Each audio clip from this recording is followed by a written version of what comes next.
দেবরাজ চক্রবর্তীর আগাম জামিনের আর্জি কিন্তু মঞ্জুর করেনি আদালত এবং তারপর থেকেই কিন্তু পালিয়ে বেড়াচ্ছিলেন দেবরাজ চক্রবর্তী। 15 দিন ধরে তিনি 6টি রাজ্যে পালিয়ে পালিয়ে বেরিয়েছেন, এমনটাই এখন জানতে পারছেন তদন্তকারী আধিকারিকরা। বিস্তারিত জানবো, আমাদের প্রতিনিধি সুকান্ত মুখোপাধ্যায় রয়েছেন আমাদের সঙ্গে। সুকান্ত, গ্রেফতার করা হয়েছিল দেবরাজ চক্রবর্তীকে পুরুলিয়া ঝাড়খণ্ড সীমানা থেকে, কিন্তু কোথায় কোথায় ছিলেন এই গত 15 দিন, কিভাবে গা ঢাকা দিয়েছিলেন?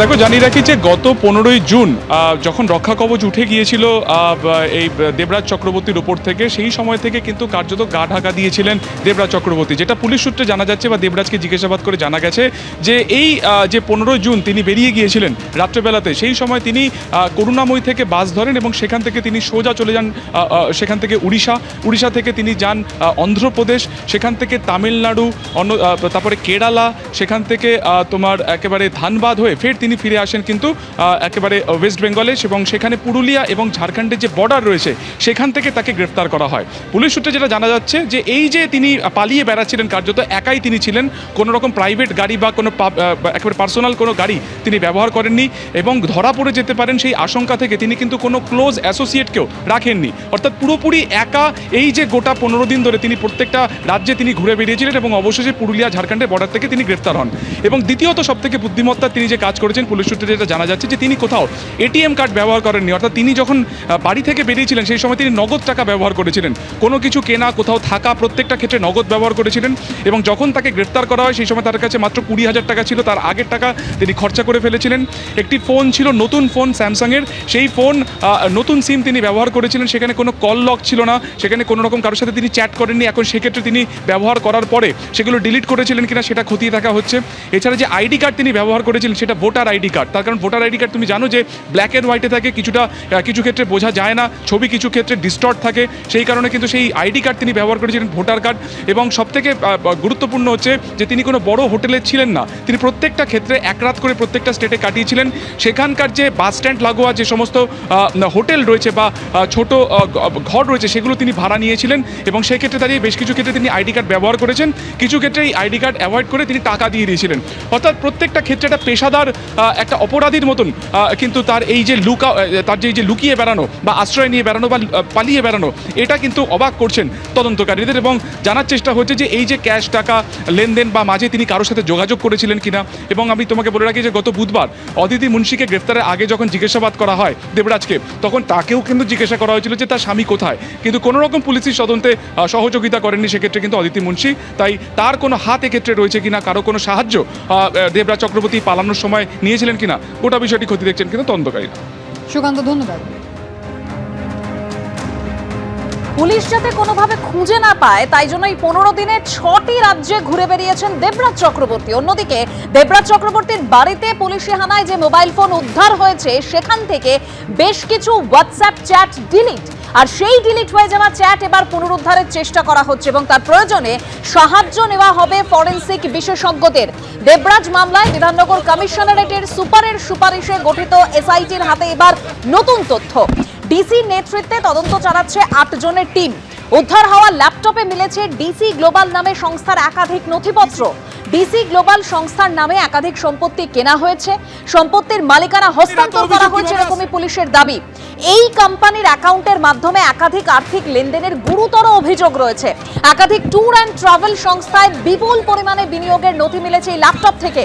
ঝাড়খণ্ডেও সম্পত্তি কেনার হদিশ মিলেছে, সেখানে এক ব্যবসায়ীর কাছে টাকা পাঠানোর নথি পাওয়া গেছে দাবি করছে পুলিশ।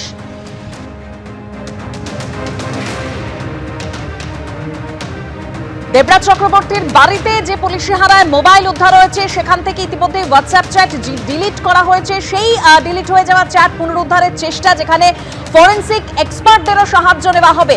দেবরাজ মামলায় বিধাননগর কমিশনারেটের সুপারের সুপারিশে গঠিত যে এসআইটি, তাদের হাতে এবার নতুন তথ্য সামনে এসেছে।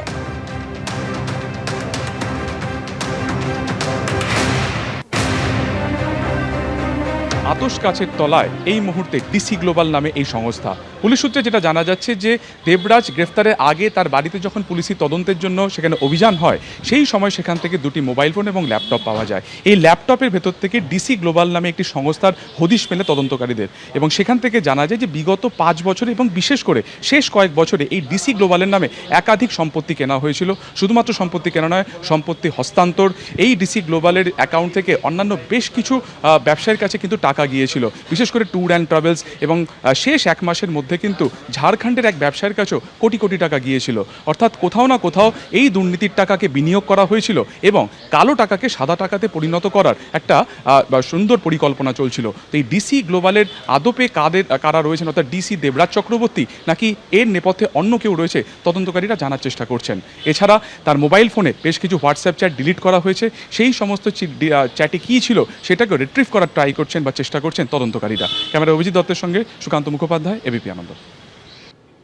এদিকে আরামবাগের প্রাক্তন তৃণমূল সাংসদ অপরূপা পোদ্দার, আপনারা জানেন সেই মঙ্গলবার তার বাড়িতে এনআইএ পৌঁছে গিয়েছিল। তার স্বামী সাকির আলীকে গ্রেফতার করা হয়। 2023 সালে রামনবমীর মিছিলে অশান্তিতে উস্কানি দেওয়ার অভিযোগ ছিল তার বিরুদ্ধে।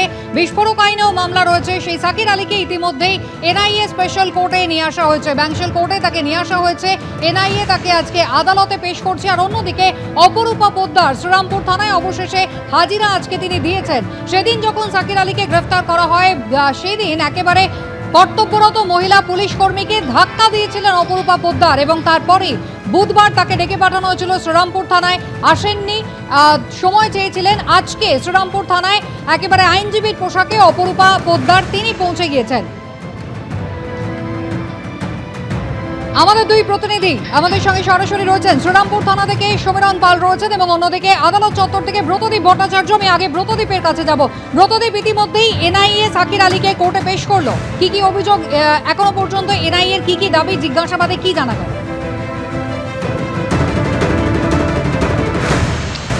দেখা এখনো এজলাসে তাকে পেশ করা হয়নি। কিছুক্ষণ আগে নগর দায়রা আদালতে তাকে নিয়ে আসা হয়েছে এবং এই মুহূর্তে সাকির আলীকে কোর্ট লকআপে রাখা হয়েছে। কিছুক্ষণ পরেই তাকে এনআইএর যে বিশেষ আদালত সেখানে পেশ করা হবে এবং সেখানে পেশ করে এনআইএর যারা তদন্তকারী আধিকারিক তারা যে সমস্ত তথ্য প্রমাণ ইতিমধ্যেই পেয়েছেন গত কয়েকদিন তাকে জিজ্ঞাসাবাদ করে এবং এলাকার থেকে যে সমস্ত তথ্য প্রমাণ তারা সংগ্রহ করেছেন সেসবগুলো আজকে আদালতের সামনে রাখবেন। তুমি জানো যে 2023 সালের 2রা এপ্রিল রামনবমীর মিছিলকে কেন্দ্র করে যে গন্ডগোল, যে সংঘর্ষ হয়েছিল সেই ঘটনায় কিন্তু সাকির আলীকে গ্রেপ্তার করা হয়েছে। কিন্তু অভিযোগ এর আগে থেকেই ছিল এবং এই অভিযোগও ছিল যে সাকির আলীর প্রত্যক্ষ যোগাযোগ এই মামলায় থাকলেও তাকে কিন্তু পুলিশের আগে গ্রেপ্তার করা হয়নি। একাধিক ব্যক্তিকে গ্রেপ্তার করা হয়েছিল, কিন্তু বিজেপির অভিযোগ ছিল যে যাদের গ্রেপ্তার করা হয়েছে তারা কোনোভাবেই এই গন্ডগোলের সঙ্গে প্রত্যক্ষভাবে জড়িত না, কিংবা যারা অত্যাচারিত হয়েছিলেন তাদেরকেই পাল্টা গ্রেপ্তার করা হয়েছে। এই সমস্ত ঘটনা নিয়ে যখন চাপানোত্তর চলছে তার মধ্যে সরকার বদল হয় এবং সরকার বদল হওয়ার পর কিন্তু এই সমস্ত মামলা নিয়ে তৎপরতা শুরু হয় এনআইএর। আদালতের নির্দেশে এনআইএ এই মামলাগুলির ফের তদন্ত শুরু করে এবং এই তদন্তের কাজে নেমেই কিন্তু সাকির আলীকে গত মঙ্গলবার তার বাড়িতে গিয়ে জিজ্ঞাসাবাদ শুরু করেন এনআইএর আধিকারিকরা। প্রায় 5 ঘন্টা তাকে জিজ্ঞাসাবাদ করা হয় এবং এনআইএ সূত্রে যেটা খবর, যে সমস্ত তথ্য প্রমাণ তারা ঘটনাস্থল থেকে কিংবা এলাকার মানুষের থেকে পেয়েছিলেন এবং তদন্তকারী অফিসার তিনি নিজে এলাকায় গিয়ে সেখানকার সিসিটিভি ফুটেজ সংগ্রহ করা থেকে বিভিন্ন তথ্য প্রমাণ সংগ্রহ করেছিলেন, সেগুলো সাকির আলীর সামনে রেখে তাকে জিজ্ঞাসাবাদ করা হয়।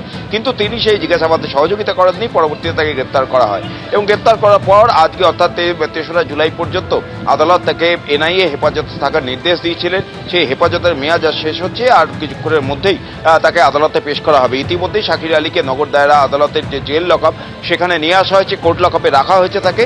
কিছুক্ষণ পরেই তাকে এজলাসে পেশ করা হবে। এর আগের দিন সাকির আলীর আইনজীবীরা তার জামিনের আবেদন করেছিলেন। এনআইএ তার প্রবল বিরোধিতা করে এবং বিরোধিতার ফলে বিচারক দুপক্ষের সওয়াল শোনার পর তার জামিনের আবেদন নাকচ করে দেন এবং তাকে এনআইএ হেফাজতে পাঠানো হয়। ইতিমধ্যে এনআইএ সূত্রে খবর যে সাকির আলীর বিরুদ্ধে আরও একাধিক তথ্য প্রমাণ তাদের হাতে এসেছে এবং সেই সমস্ত তথ্য প্রমাণগুলি এটাই প্রমাণ করে যে সাকির আলী সেদিনের ঘটনার সঙ্গে প্রত্যক্ষভাবে জড়িত ছিলেন। শুধু তাই নয়, পরিকল্পনা মাফিক রামনবমীর মিছিলে হামলা চালানো হয়েছিল এবং সাকির আলী নিজে এলাকার লোকজনকে ডেকে তার যারা সাক্ষীদার ছিলেন তাদের ডেকে বোমা এবং ইট মজুত করার বরাত দিয়েছিলেন। এই সমস্ত তথ্য প্রমাণ তাদের হাতে ইতিমধ্যেই এসেছে এবং সেই সমস্ত তথ্য প্রমাণ আজকে আদালতের সামনে তারা পেশ করবেন এবং যদি আবার সাকির আলীর আইনজীবীরা তার জামিনের আবেদন করেন তাহলে সেই জামিনের আবেদনের বিরোধিতা করা। একেবারে এনআইএ তাকে আদালতে পেশ করে আজকে কি দাবি করে অবশ্যই সেদিকে আমাদের নজর থাকবে। ব্রতদীপ, তুমি আমাদের সঙ্গে থাকো। এবিপি আনন্দ এগিয়ে থাকে, এগিয়ে রাখে।